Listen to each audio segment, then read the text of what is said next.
I'm at home. I've been editing for a good part of the morning. I just released the John Delancey broadcast. And so I would encourage you to check it out on Spreaker, on all the major podcast apps. You can find the Thinking Atheist podcast. It's uploaded to the YouTube page already. John Delancey was just a joy. So anyway, got that out, and everybody's starting to give good feedback on it. You know, there's always a few naysayers, but overall, it's been good. As I sit here at this moment, Henry, my little dog, is in surgery. And so I'm trying to distract myself. Like I'm not trying to be dramatic about it, but he's got periodontal disease, and short version of a long story. When we rescued him in 2014, his teeth were awful because he'd never been taken care of. And so the vet was like, these are pretty bad. But, he was pretty beat up at the time. We didn't really want to subject him to surgery. We thought, well, let's see if the teeth fall out. And I don't know if that's the right decision, And after a while, the one tooth fell out, and these other teeth up front, you could actually fold them backward. And, the doc was like, there's a lot of tartar, and he's got some periodontal disease up here, and now he's coughing. And so anyway, right now he's in surgery to have, I think they're going to do like 5 extractions. And they're going to try to clean a bunch of stuff out and fix him. And the reason it's kind of a big deal is that he's got tracheal collapse. He's got this horrible cough. This happens in smaller dogs. So they're going to stick a freaking breathing tube down his throat. And I'm like, can you do that? Will it exacerbate the existing problem? Will it stretch something out? Will it cause further collapse? When it's over, the doc said no, but I don't feel appeased, So anyway, they said 2-hour procedure. It is, let's see, sorry, 10:40. So he's been in for about an hour and something. And then we're supposed to get him back this afternoon. The stitches dissolve. They say he'll sleep, soften his food. So anyway, Rat Dog is ready for some bedside care whenever he comes back. Yeah, she can tell something's wrong. She's been looking around for him. She's like, hey, where's Henry? So anyway, I'm keeping her company. She's sitting up here on my lap. She's a good girl. And she says hi. And then she says she has her own webpage now. If you go to sethandrews.net, you will see among all the other tabs, there's a Henry and Rat Dog page. Couldn't help myself. And there are photographs and videos of Henry and Rat Dog right there. So you famous. Yeah, she's my unofficial mascot. Yeah, you good girl? Okay. Well, I'm not going to sit here and just hold the dog. I know that you guys may want to talk about some things. So you tell me what you would like to speak about. What's on your mind? Okay. You scrolled the comments very quickly. And by the way, I'm using Restream to try to feed, YouTube, Facebook, and Twitch all at the same time. And for those interested, we'll talk for, I don't know, as long as you want, within reason. And then I'm actually going to game a little bit. I've been playing Alien Isolation. I'm just going to fire it up right here, same stream. If you don't want to watch it, just click off and don't bitch at me, okay? Let's see. The smaller old he's going to be, he's no spring dog. It's true.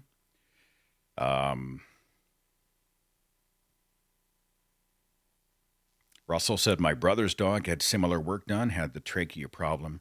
She was fine and could eat better afterwards. And that's what we want. We want more comfort, more quality of life, right? A short-term hump to get over, and then it'll be better. So anyway, Rat Dog says she agrees.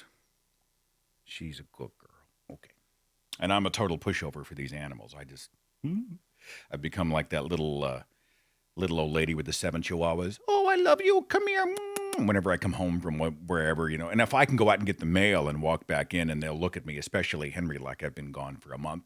Father, where have you been? And they'll rush up to me with their tails wagging, and I will greet them and love them and hold them and squeeze them and say, do you want something? Do you want a T-R-E-A-T? Do you want a T-R-E-A-T? I can't say the word. Let's see. Someone asked what SJW stands for. Where did that come from? It's usually used as a pejorative, social justice warrior. Usually, someone's trying to talk about the extreme elements of people who consider themselves so woke that um, woke meaning and is another term you probably have to look up in the current context. But I just usually when somebody says you're an SJW, I just sort of write them off and move on. Uh, and I only do that after long years of dealing with people who throw the pejorative out. Um, you'll never please them.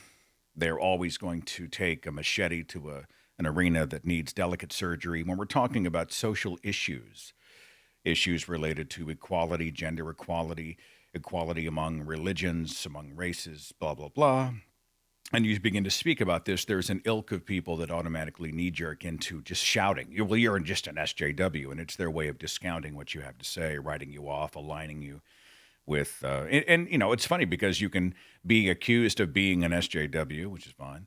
And then there'll be another group of people who say that you're not nearly progressive enough. It's amazing. It's in the Twitterverse and the YouTube verse.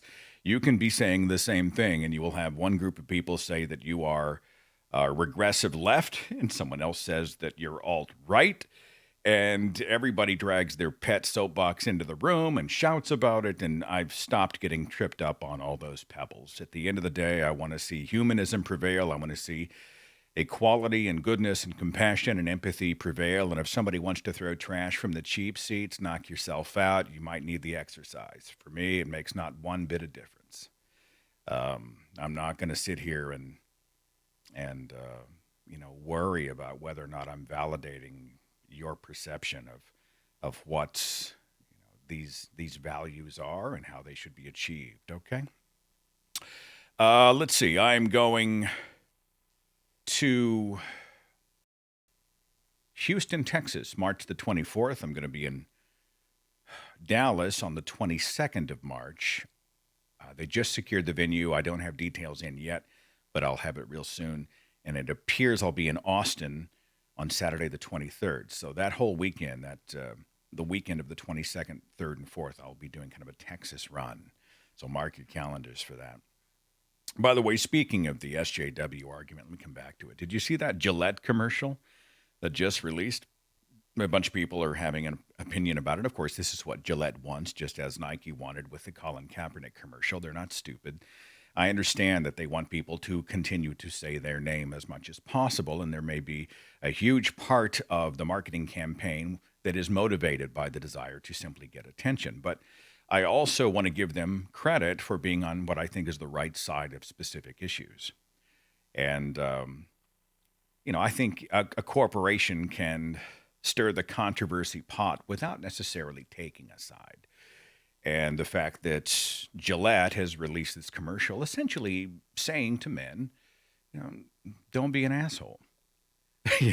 Don't stand idly by while guys in your circle are assholes. Let's all treat each other with compassion and respect. And you can be masculine. Masculinity is good.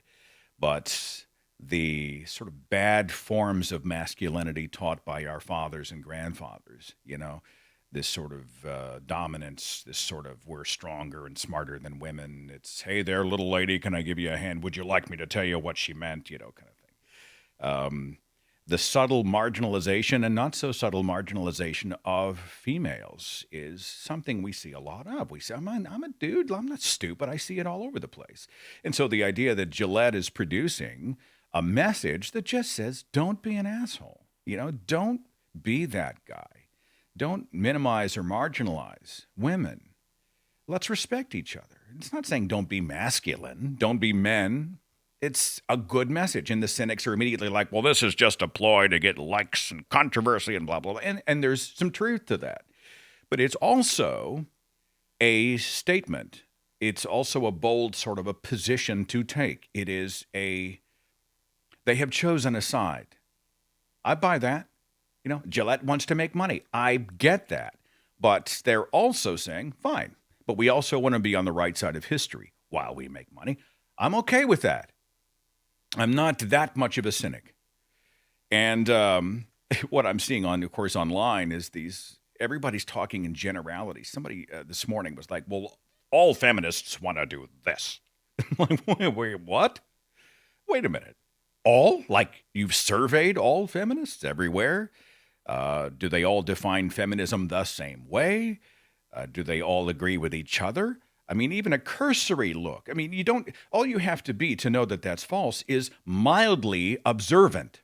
And when we speak in these really clumsy generalities, we cheat the opportunities for real understanding. We're not communicating. It's a frustration I have been having so much lately. I am preparing I think the presentation I'm going to be giving throughout the speech is going to be talking about, trying to restore our own humanity in the Twitterverse, to stop being motivated by just wanting to win and diminish other people so that we can feel big, and to not just knee-jerk ourselves into a frothing rage at everything that we see on our timelines, and to just fucking calm down.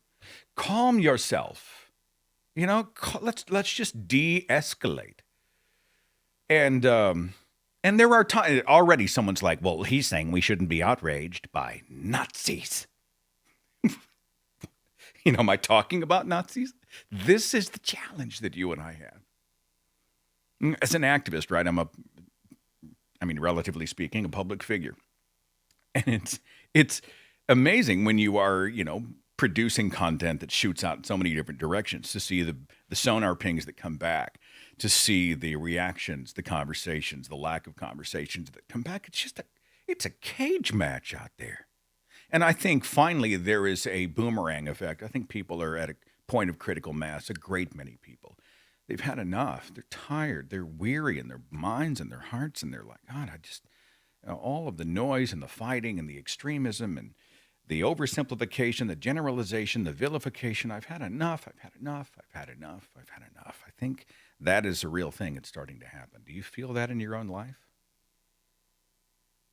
And in my own life, even though, we'll occasionally have some fun with people, I think who, probably deserve it. I mean, it's when I post, did you see the meme of celebrities who look like you?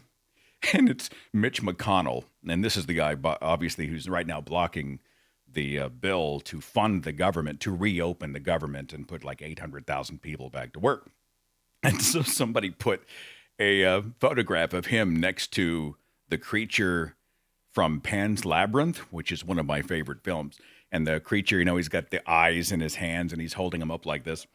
And they look alike. It's just too funny. So I'm like, Mitch McConnell really taps into his dark side when trying to keep the government shut down. I mean, those types of things. I mean, sure, it's fun, it's funny. But, on the one-on-ones, the everydays, the totality of the temperature of the way we treat each other is just awful. It's just awful. And I get tired, and you get tired. And I think let's all just sort of meet in the middle. And let's just, let's sort of meet at the oxygen bar of this particular outlet, this stream. And we breathe in, and we enhance our calm, and we align our chakras, and we intune our internal chi, and we find the goodness that is out there, And we decide, I'm not going to be an asshole today. That's a worthy goal. I'm not going to be an asshole today. Or at least I'm not going to be that much of an asshole today. I need the vet to call me. He's supposed to call me mid-procedure. Oh, shit. We can set that up now. All right. Context. I went back to the iPhone. All right. I went back to the iPhone. Nothing again. I enjoyed the Android, but I had been burned by iPhone years and years and years ago. I don't know why I'm telling you this. I guess because I need something to vent about. I was tired of iTunes specifically being so amazingly proprietary. And this is when I used them well back before Google Drive and Dropbox and everything had really taken off. But, I'm moving files around, audio, video files all the time. And I found myself like, it was so clumsy. I still hate iTunes interface. Of all the amazing products and interfaces that Apple is responsible for, iTunes is, it's gotten better. So I moved to Android and I'm able to, plug my phone into the computer and I can bump files around. I can use it as kind of a storage device. I can preview stuff, audio, video while I'm on the road, blah, blah, blah. But it's just been wonky for me. And I got the Gear watch, the Gear S3 watch. I got it for Christmas last year. And it's like a beta. I mean, didn't even act like it was a completed product. It wasn't running apps correctly. I would get no texts on it until 5 o'clock, and then I'd get 15 texts at the same time, and it would just out of nowhere. Every time I rebooted the phone, I would get messages from days ago, and I was having battery problems. The speakerphone was wonky. I don't know if it got dropped too many times or what. But I finally went to the AT&T store, and I got an iPhone. So now I'm back on an Apple product, which is something I never thought I'd do. Never thought I'd do. Of course, you watch the Apple and Android and Google phone and all those people go after it. That's a fun conversation. That's almost as fun as Star Trek versus Star Wars. I hate to see those people square off. And I must say that so far it's been pretty smooth. I mean, they've made some improvements to the iPhone. But I'm waiting because in the middle of Henry's surgery, they're supposed to assess how many extractions there will be, how involved are they? Are the teeth just going to pop out, or do they have to go do some major thing? And then I have to approve it. And where the flip are they? Okay. CB said, "You really make me feel like I wasn't alone out there in the early 2000s. Oh, my goodness. Thank you for that. You make me feel like I'm not alone out there. You have no idea. You have no idea how often I take encouragement from knowing that there is a community."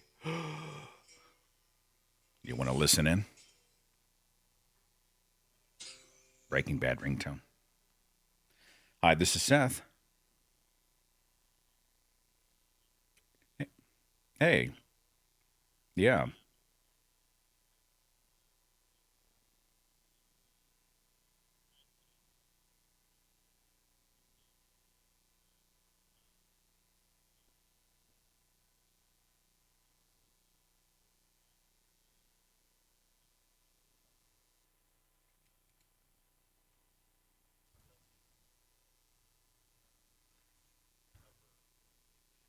How many teeth can stay?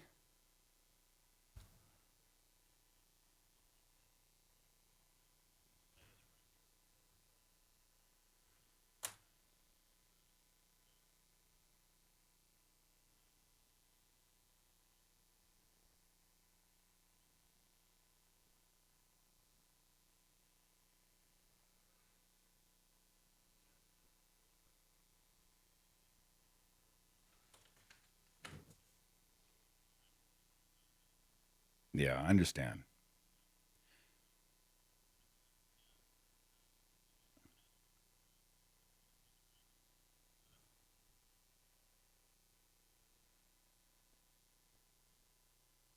Okay, if the jaw ends up fracturing, what does that mean?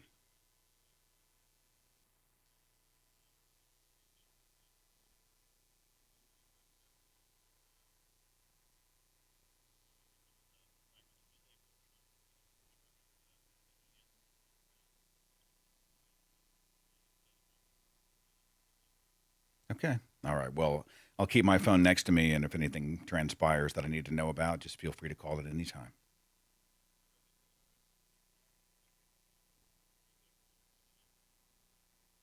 Thank you, Doc. All right. Bye. Okay. It's so weird doing this live. I mean, I didn't think that far ahead on the stream that we would have this conversation in front of the camera. I figured they'd call and I'd go on hold.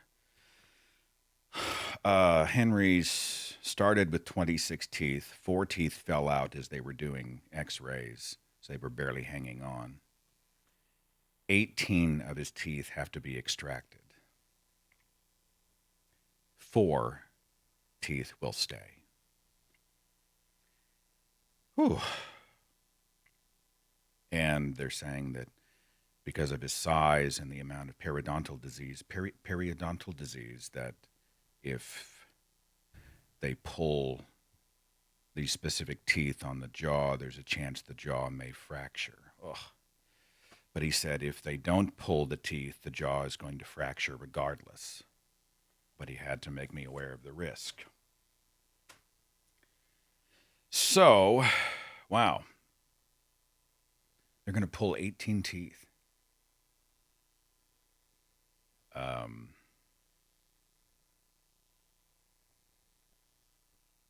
Okay, let me process that real fast. In fact, I probably need to call my wife. I'm just going to put the stream on standby, and then I'm going to come back and we'll refocus. But let me call Nat real quick, give her the update. That's the right thing to do, and then I'll be back. 5 minutes. Okay. I've got this cute little be right back thing with the music that I just sort of have queued up, so I'm just going to fire it and I'll be right back.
Okay.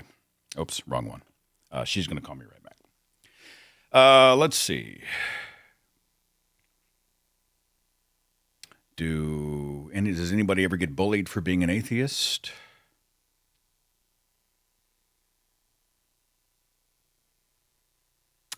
I'm just scrolling up the comments here.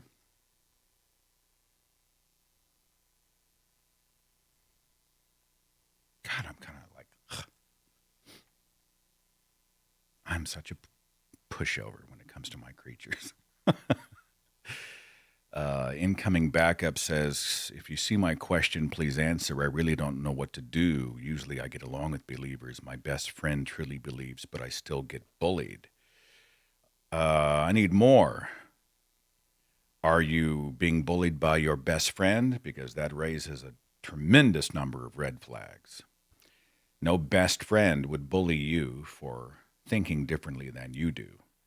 A best friend will be there for you because they are interested in you first over the ideology. If it's someone else, that's a whole other ballgame.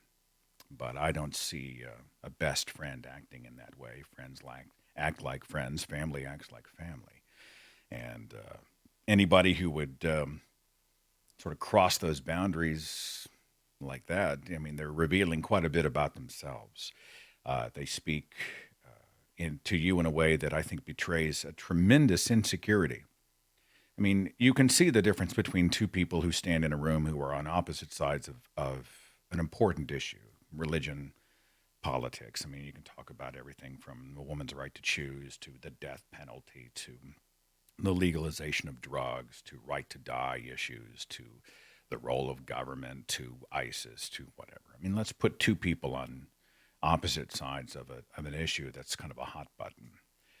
There, I think, are several different types of approaches, and you'll find those people who can be in the room together and disagree even passionately, and at the end of the day, they're like, okay, are you hungry? Let's go eat.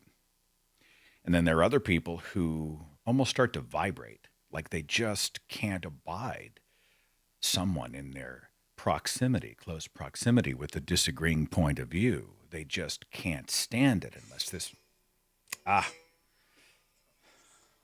I'll be back.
So sorry about that. I was talking to Natalie, and she's calling the vet.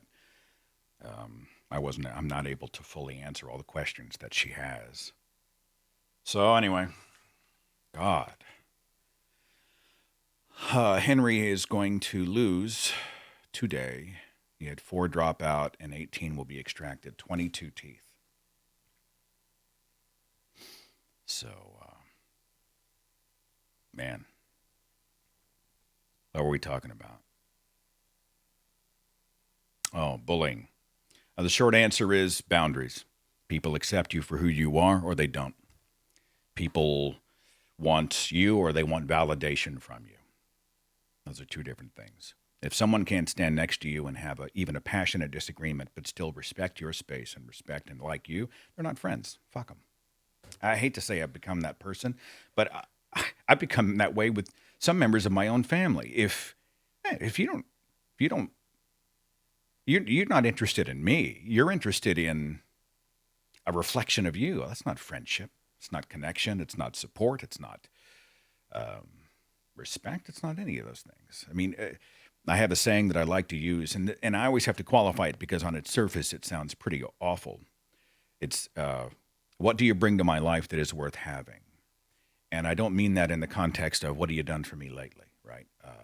How can you serve me? How can you make me, me, me? It's not a me statement as much as, do you bring me the things that a relationship should bring? Friendship, family relationship, whatever. A work relationship, any relationship. Do you bring respect? Are you the kind of person that when I see you, my life is better? Are you the kind of person who shows empathy and compassion for people in general?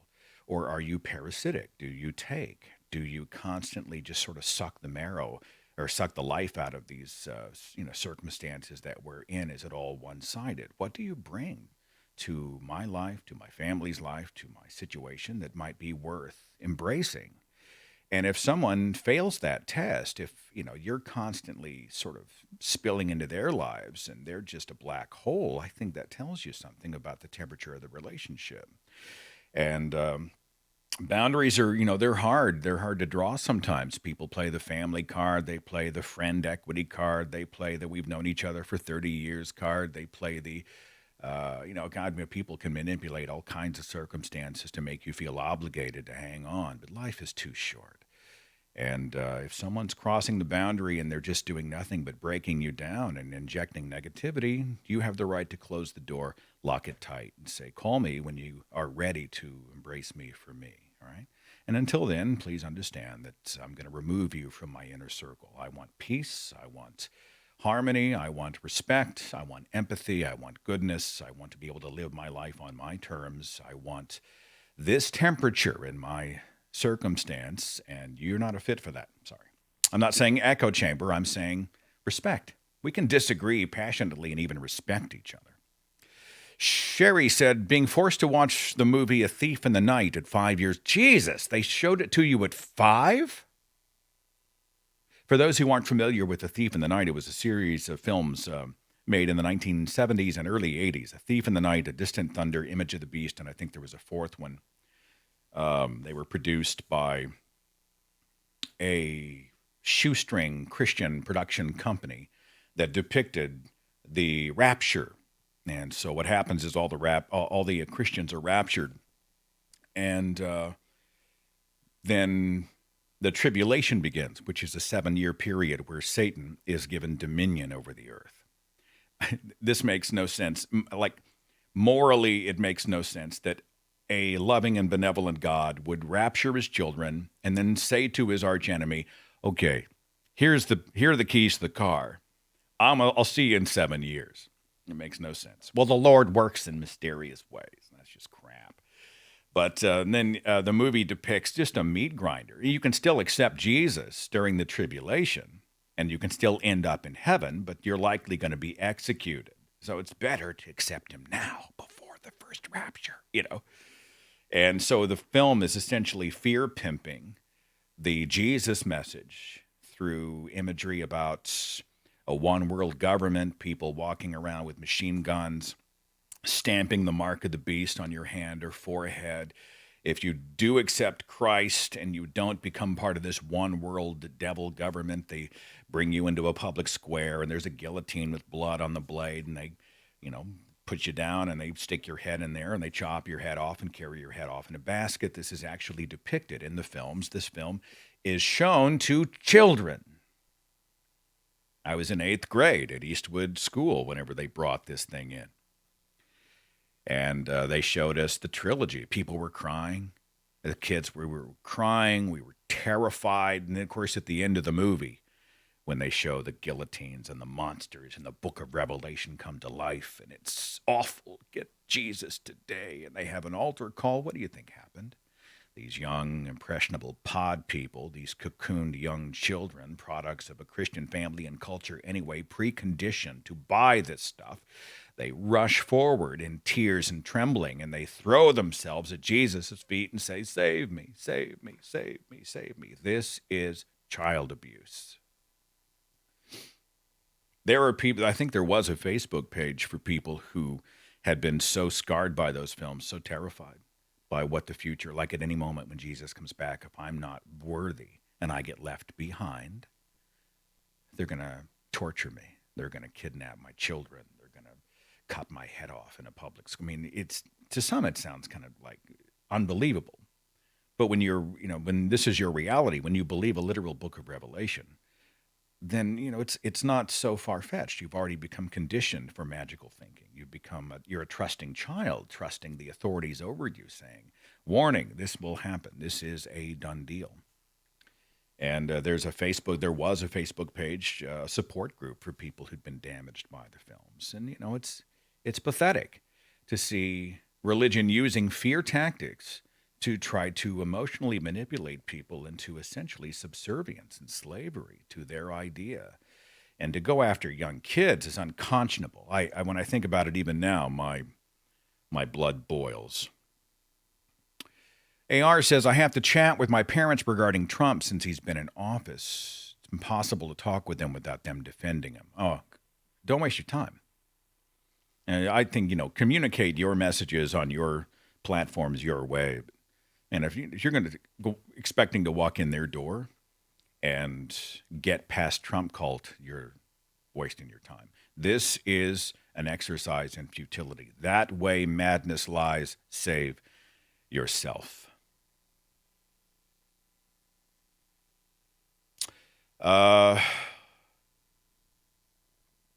Just scrolling, forgive me. What do you guys think of the Restream where it's going to all the platforms at once? Do you like that? I mean, I have I can't see super chats here. Maybe I should try to pull that up because somebody may have tried that. I'm still learning. Somebody was getting on to me because I'd missed a few super chats where people had made a donation, and they're right. I didn't see that coming. Live streaming.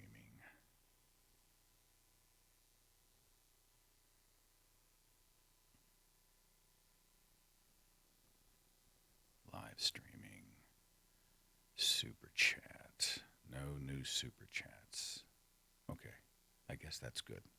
I guess that means I haven't missed you. So I hope it means I haven't missed you. I'll try to minimize that window and leave it here in case there is. Yeah, I could probably use the super chats right now. It looks like it was going to be $500, and Doc said the new bill is almost $1,000. And it's little dogs. When they go south, they're expensive. They're worth it, but they're expensive. You like Rat Dog's little bow? I didn't want to grow it out because it was in her hair, or in her eyes, rather. She was always she couldn't see. She looked like a sheepdog, a very small, golden, Yorkie-like sheepdog. And, but now that it's grown out and we sort of put the bow back a little bit, it's a little better. For a guy who came from German Shepherds and Great Danes who never thought he'd have small dogs, I have been won over. At night when we're sleeping, she'll curl right into your neck. She comes right in here. So Henry's here, and and she's like right here. And it's like we're all huddled together. It's Nat, rat dog Henry, and then Cat sleeps over on this side. But Cat doesn't last very long. He'll come up and purr and do his thing, and then all of a sudden he just freaks out and runs off the bed. And I've never had a cat that does that quite that way. Like he's easily overstimulated. And I thought, well, maybe it's a Persian thing. Like, are Persians notorious for not liking a lot of affection? Because all the other cats I've had were just, God, they'll just graft themselves, they'll Velcro themselves to your body, they'll sit on your lap, they sleep on your head. They're always there, and they don't, like, the clock doesn't run out as long as you're scratching on it. But cat, God, he's good, he's good, he's good, he's good, and then you see the tail start to go, and his eyes start to get kind of wide, and his ears fold backward just a little bit, and you think he's going to eat me. And he was purring, purring, purring, and he flips a switch.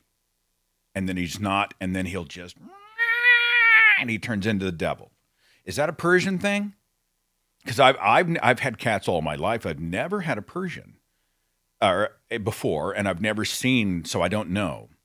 I don't know. He's the devil, but he's my devil. Let me scroll the comments again to make sure that I am serving this audience as best I can. Brad said, are people really not able to talk about different opinions? I talk politics with my family and friends all the time. With differing opinions, we're just talking, not trying to change each other, just fleshing out our own thoughts and ideas. We wouldn't dream of sacrificing our relationships over such things. That's amazing, Brad. It should be the standard by the standard for which we should all strive to achieve. I get a lot of passive aggressive, when I'm around someone. They're like, whether it's religion or politics, they'll be like, they won't necessarily be talking to me, but I'll be right there, and they'll say to someone else, did you hear that the majority of scientists have discovered that evolution is completely false and that our DNA supports the Bible's version of creation with Adam and Eve and we all came from a single mother? Why, no, I hadn't heard that story. Tell me all about it. And of course, I'm just right next to him, just like, I read this great book by Dr. Stephen Meyer. Stephen Meyer. When you go to the Creation Museum, the Creation Museum? The Creation Museum? Oh. I'm just saying. I thought about a Maine Coon cat troubleshooter, but they're too big and they're too active and they're too damn loud. Geo says, my wife wants a divorce because I'm now an atheist. I'm so sorry. Let me ask you this. Does she want a divorce because she's afraid of your non-belief, your rejection of a religion that she once had in common with you? Or is it that you are, because a lot of times when we come out of religion, we overcompensate in some ways, and I did this. You are so anti-religion and so vocal and vehement and loud and acerbic and, you're doing battle against religion. Is that putting her off? And I'm not saying you shouldn't do that, but, is she motivated because do you look at her and say, God, you're an idiot for still being religious? Because that's a problem, right? That's not how we approach the people we love. Or is it that she simply misses that commonality with her spouse? You should look up on YouTube. It's a short form message, vignette, whatever that I gave. It's called Letter to a Christian Spouse. Just YouTube it. Seth Andrews, Letter to a Christian Spouse. And it's just me sort of talking to the camera, and it's communicating to people like your wife what you might be going through.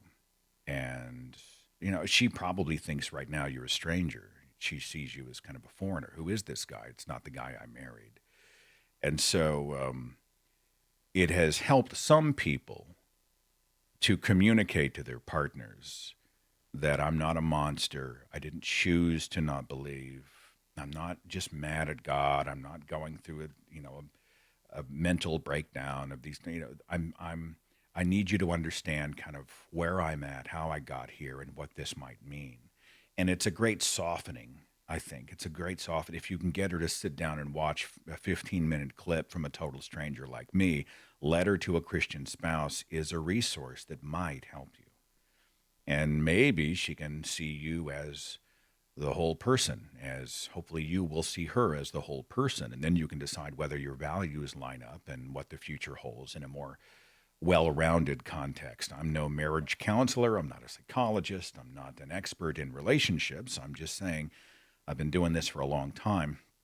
And I have found that the minute you start dividing over ideas, and especially when you come out of religion and you're just good and pissed because you were lied to and you feel like you've wasted time and you feel kind of dumb for not figuring out sooner, and you go do battle against religion, she's going to feel like she's in the damage path and she's going to be immediately cutting off and stepping back. Help her understand where you were and what you have been going through and where you are. Use a lot of I sentences, right? You this, you that, that's bad. It puts her on the defensive. It's not the way you want to approach a conversation about your life. Give her a window into your psyche, into your processes. I was questioning. I had this conversation. I saw this video. I read this book, and I began to journey further into the discussions, and I discovered this, and I found that, and now I'm here, and I feel pretty good. I don't want to hurt you. If you do that, it allows her to feel not attacked. And even when you're speaking about the things that she is doing, when I see this, I feel like this. When you do this, I feel this way. It may be wrong. And I know it's a really soft touch for a lot of people. They're probably blanching, but I just think it's a tactic, and often an effective tactic for keeping things from exploding. The second trap: do not fall into this trap. Do not fall into this trap. Do not make the exploration into your journey and the explanation of where you are, do not make it about trying to convince her. Do not make your journey about trying to convince her. That's not the purpose of that conversation. It's going to be, you will knee-jerk yourself into it. I've done it 1,000 times. All of a sudden, well, if you'll just look at the Adam and Eve story in the book of Genesis, it's just complete crap. I mean, how can you hold it? Immediately, you start to argue your point. You're not there to argue. You're not making a case. You are not trying to change her mind in that moment. You're trying to explain to her what your journey is about. And there's going to be about 500 pieces of bait that get tossed out. It's just sort of indirectly. And opportunities for you to start arguing your case, the case against religion, the defeat of superstition, and the embrace of rationality for all humankind. You're going to want to jump down that path, and you're going to want to run full kick. Don't do it.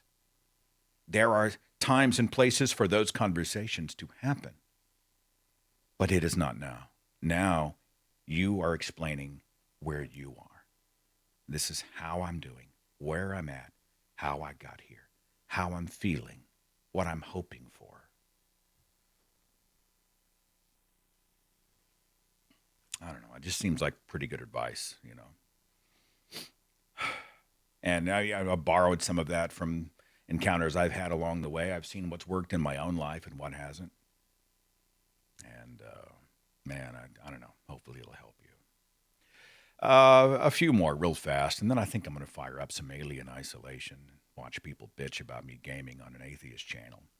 Troubleshooter said the John Delancey interview is terrific. Thank you. He did all the work. John Delancey has this rich, sort of authoritative Shakespearean delivery. When he speaks with such gravitas, he's the kind of person I would like to narrate my life. Be him or maybe Stephen Fry. Who would you like to narrate your life? Well, he might be up there. He's near the top of the list. Stephen Fry has a great voice. A lot of good ones out there. Michael Gambon has a great voice. That British accent, you could tell me anything, and I'd be like, oh, that sounds amazing. But we talked just about life stuff. He's been on a sailboat in the Pacific. Geez, what's that like? When you hear him talk about his adventures. And Breaking Bad, to hear him talk about his role as Jane's father and how he played it and what the experience has been like since, as he's met people who were the children in drug abuse situations. Um, to hear him talk about his love for science and discovery, I mean, I just sat back and let the guy work. And at the end, I just thought, God, what a privilege to be able to do what I do. Like, I'm struck again by what an honor to be able to have that conversation and to be able to provide it for this audience and to have you guys participate and enjoy it. It's just, man, wow. So anyway, it released today. John Delancey is next week. We're doing the Faith Healers. Oh, so I'm prepping the Faith Healers show. Okay, I'm prepping the Faith Healers show, and I had to stop because I was so pissed off. I was so pissed off. You know, Peter Popoff, who's still preaching today, and Benny Hinn, and Bob Larson, the exorcist. We're going to talk about an exorcism that Bob did on an atheist who professed to accept Jesus, but he didn't really. And I've got audio clips I'm going to play from that experience that'll just blow your mind. You know, talking about Catherine Kuhlman and Oral Roberts and Jim Baker. How is Jim Baker still on? The guy is on TV selling these buckets of food for the apocalypse. And the pitch, I think you pay like $100 and something, $150 for this bucket. And it's food with a 20-year shelf life. So that if the tribulation happens and the apocalypse kicks in, the grocery stores aren't going to be open. The government's going to take over. There's going to be a satanic influx of, I don't know what he's talking about, but you will have buckets of food that have a 20-year shelf life. And they called it the Cadillac of food. And they'll show somebody cooking the eggs and steak. All the other stuff. And his wife's got this sort of creepy Joker smile. I mean, when I see her smile, I just feel kind of gross. And they talk about how the buckets float if you're flooded, if the torrential rains once again fall from the sky, or if you are traveling on your boat escaping from the one world government with Satan at the helm, and all of a sudden the boat capsizes, I guess, your bucket of food won't sink to the bottom. You can just drag it along with you to shore, and then you still have delicious Cadillacs of food. It can be a toilet. They show how you can pop a toilet seat on top of the bucket and take a dump after you. So it's good for the going in of food and the coming out. You can have a bucket full of food, and then you can just excrete the food back out into the same bucket. It's an all-purpose bucket. You should see the video of him flapping the toilet seat on top of his food. In fact, right now, stop watching this stream and go look up Super Deluxe Jim Baker, Bakker. Super Deluxe channel takes these Jim Baker videos of him doing crazy ass stuff. Crazy. He's selling like transmitters so that you can communicate via short wave during the apocalypse and all this crazy stuff. And he enhances them. So it's all still the same stuff that they had done. But he'll move the camera in towards someone's eye, or he'll repeat a frame or three, so it just really drives it home. And it just draws a big red flashing circle around the insanity. Super Deluxe Jim Baker, Bakker. Look them up. They're brilliant. They're on Facebook. They're brilliant. There's one where there's a woman, I don't know who she is, and she keeps yelling the word pasta. Pasta. Okay, will it let me pull it up and play it for you here? Hang on. Just a second. Maybe I can just play it directly. I've never tried this live before. Hang on. Hold on.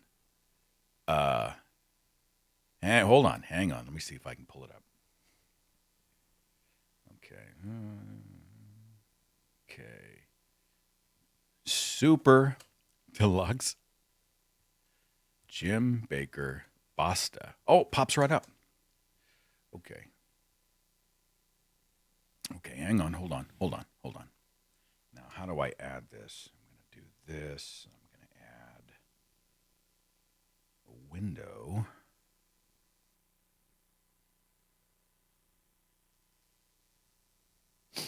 Now, give me just a second. This is worth waiting for. Hang on. I was thinking Natalie was going to call me back after she talked to the vet. Maybe she didn't get a hold of him.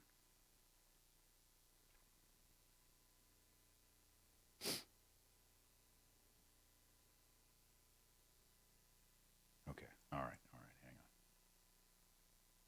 Hang on. Okay. Yeah.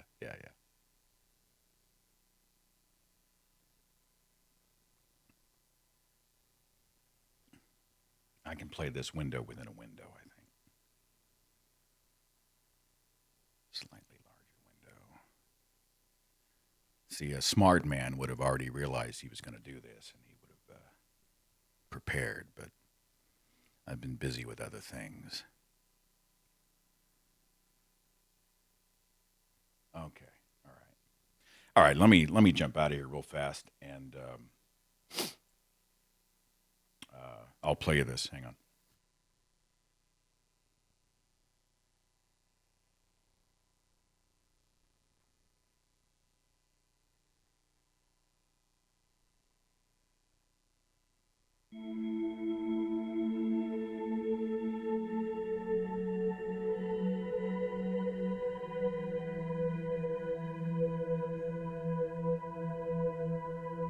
We have begun That's right. the time of trouble. Yeah. And it's getting bigger and bigger and bigger and bigger. Be prepared. This is it. This is it. It is. I'm telling and you. So the Lord said to me, basta. Yeah. I'm telling you, it's enough. Basta, Satan. Hallelujah. Basta. Basta. Stop it. Stop it. Stop it! Basta!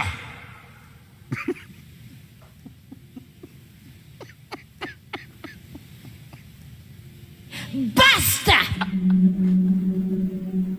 Pray for our president. The president of the United States, Donald J. Trump, said, five of my favorite words are, I am praying for you.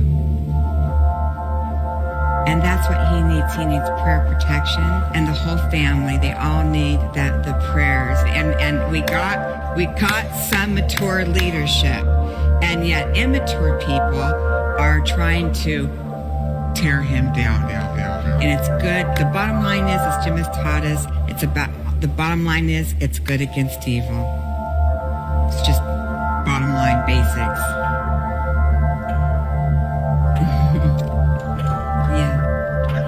It's much closer to the end than you thought. That's right. Wow. Be prepared. It's always good to be prepared because you have no idea what tomorrow will bring. That's right. And it's going to come Yeah. unexpectedly. Yeah. A desperate end coming to the United States of America. Sure. The sun might plunge into deep solar minimum, which could cause part of Earth's That's right. atmosphere to collapse. That's one news. Wow. Yeah. Wow. Yeah. Be prepared. I believe, this is just what I believe. Yeah. I believe That's right. it's not going to get better and better. I want to remind you to be ready. Wow. There's nowhere in the Bible that it says it's going to get better and better in the last days. Perilous times are coming. Be prepared. The one word that just kept coming back to me and from a selfish standpoint was, Lori, if you don't do this for anybody else, do it for your 5 children that were aborted and are in heaven. Basta. Stay alive, stay alive, Yeah. stay alive, stay alive. I mean, look at the brown. Look at how it's brown. We are in the final days. Wow. We are in the last days. That's right. You know, what's wrong with stacking some food away? It's delicious. It's tasty. It's seasoned just right. It's not over seasoned. It's not under seasoned. Get your food. Start ordering food. This food is the Cadillac of food. It truly is. I got my food. This is the best food. Yeah. It's pancakes. It's Yeah. pizzas. I got my pizza. People need to understand they're not getting sawdust and salt and cardboard. Right. You could sit on this pot. When you gotta go, you gotta go. Are you listening to me, Grandpa? This will truly help you in a serious meltdown or apocalyptic event or whatever you want to call it. Right. Staying alive. Yes. The Bible says a fool That's right. sees trouble ahead and doesn't prepare. That's right. Jesus said there's coming a time when there will be no food to eat. That's right. Am I a fool?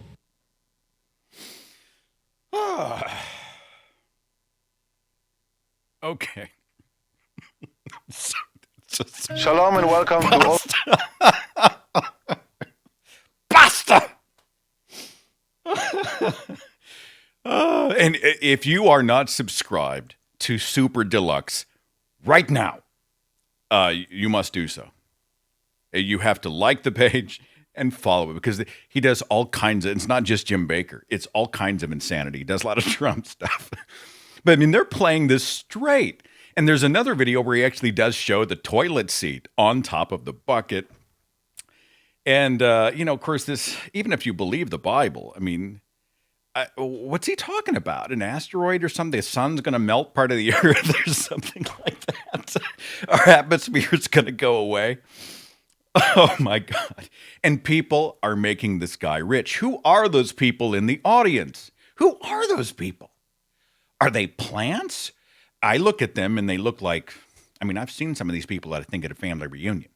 I just think someone is facilitating this. Who are they? Who are they? Where'd they come from? Were they recruited? Were they going to like Opryland? I don't know where he broadcast out of. And they're like, hey, hang on just a second. Hey, we'll give you a free steak dinner if you come in here to the Jim Baker show and have a seat and put on this red, white, and blue jersey and then clap whenever they tell you. By the way, would you like a bucket for only $199? I mean, they might be doing that. I don't know. How did he get rich back in the 80s with Tammy Faye, with Heritage USA, defrauding people, going to prison, ex-con, ex-felon, and now he's on TV telling people to buy a food bucket for the apocalypse that is coming. It's just crazy. And he's getting rich. Anyway, we talk, back to my original point, we talk about Jim Baker a little bit during the broadcast. The Faith Healers will release to everybody next Tuesday. It goes out to patrons 2 days before. And, of course, the patrons get a totally commercial-free version of the show. If you're not a patron, it's a great way to support me. And I so appreciate it. Patreon.com/Seth Andrews. Why is that screen still up? Okay. Sorry about that. I was actually talking and you were looking at a white screen. This tells you that I'm not able to multitask very well. So, anyway, live video. You're going to see the me. You're going to see everything warts and all. I'm going to take a break. I'm going to put Rat Dog out. I'm going to grab a snack, and then I'll come back. And I won't stream it to YouTube after all. I think I'll just do a Facebook and Twitch stream, and we'll do some Alien Isolation. If you want to follow that, you can just go to twitch.tv/Seth Andrews TTA. You'll see the channel. If you don't catch it live, there are archives. They keep those up for 30 days. And we just play games, and I'll just sort of wax about whatever pops into my mind. But let's do that. There was one other comment I wanted to respond to. Let's see. Never mind. I can't find it. All right. Thanks for watching the stream. Thanks for helping me kill a little bit of time. If you missed the first update, Henry's in surgery, extensive dental surgery. 4 teeth have fallen out during the x-ray. 18 teeth are being extracted. Ugh. Just can't believe it. And so anyway, I'll go on Facebook as soon as I get the final call from the doc and the update and let you know. And we're going to love him and baby him and keep him still and feed him extremely soft food and try to get him back. But I know everybody takes him personally because he's kind of family. You know, he's just family. But I don't know. That was a tough call. So thanks for helping me sort of occupy myself during this, and I will catch you guys in a bit. See you later.